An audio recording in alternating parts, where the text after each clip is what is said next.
In this video, we will learn all about the Mad King's Labyrinth farm and see why it is very profitable and you should definitely do it. To get started, find a door that says Mad King's Labyrinth, interact with it, and it will teleport you inside. You can find those doors in many maps, but the most common place is Lion's Arch. Look for a green door and hover on it until you see Mad King's Labyrinth. And the easiest one is the one right at the Traders Forum waypoint. When you first load in Lion's Arch, you should get a mail that will give you that item, but sometimes you may not get it. You can also talk to that merchant and buy an invitation to the Mad Realm for one candy corn cub.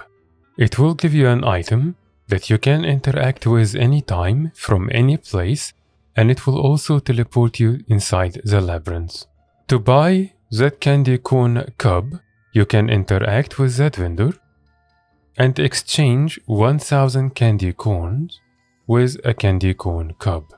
And you can also buy it directly from the trading post. You can find those merchants in this area in Lion's Arch, and I will show you now on the screen how to get there.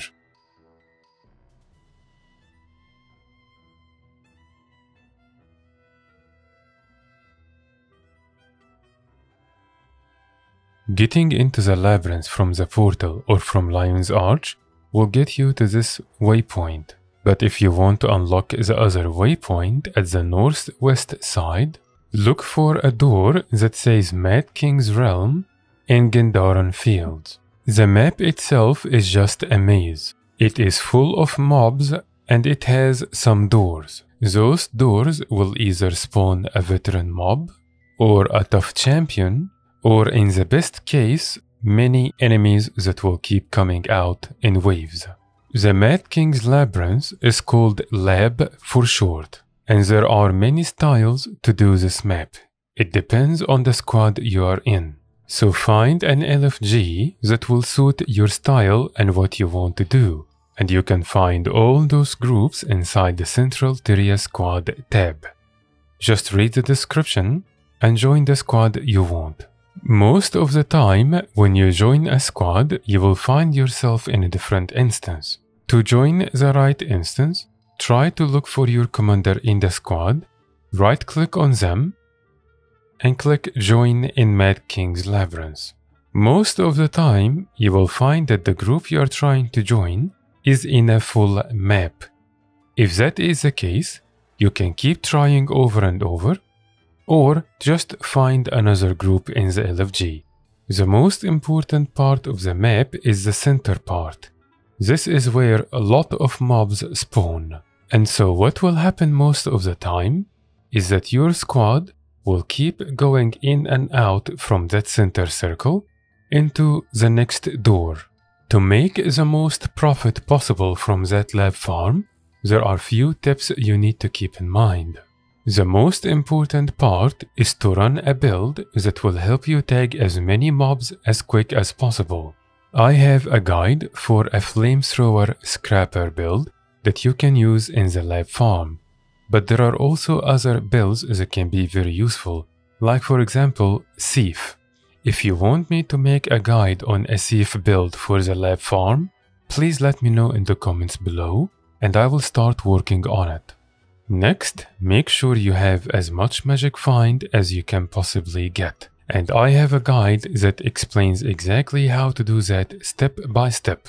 I left some boosters out from the magic find video because they are much harder to get and much more valuable and should only be used in very exclusive events that are very good and profitable, like the Halloween lab farm. Celebration booster and birthday booster will both give the exact same effect, and they will only stack in duration. This effect will increase your magic find by 100%, along with other effects. Heroic booster and item booster will also give you the same effect, and they will only stack in duration.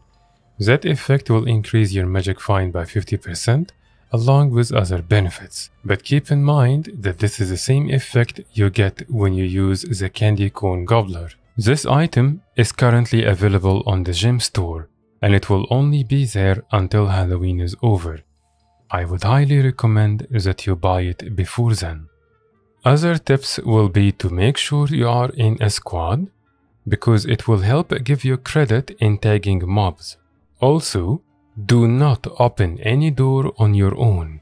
Always wait for your squad and your commander to be there before anyone opens it. This is especially important in doors that spawn waves of mobs, because the more players around the door, the more mobs that will come out, and everyone will end up getting more loot. One new feature that was added this year to Halloween is a magic find stack you get when you kill the tough champions. This adds extra magic find on top of all the other ones, and it stacks every time you kill a champion. One very important thing to keep in mind is that you want to tag as many enemies as you can, not necessarily kill them, because there are many players with you, and if each one got a tag, the mob will die anyways. So you want to tag them and move on to get the credit for as many mobs as you can. If you do that, you will get a lot of bags. And the last tip is to make sure your build have a lot of mobility. This will help you keep up with the zerg, because if you got left behind, you are going to get far less bags. This is not the only Halloween guide I will make. There is still a lot of other stuff you can do during Halloween events in Guild Wars 2. But the Mad King's Labyrinth is by far the most popular, and I wanted to make a guide for it on its own. So make sure to subscribe to the channel and enable the notifications to know when those guides will be posted, and I will work on them as soon as I can. Thank you very much for watching.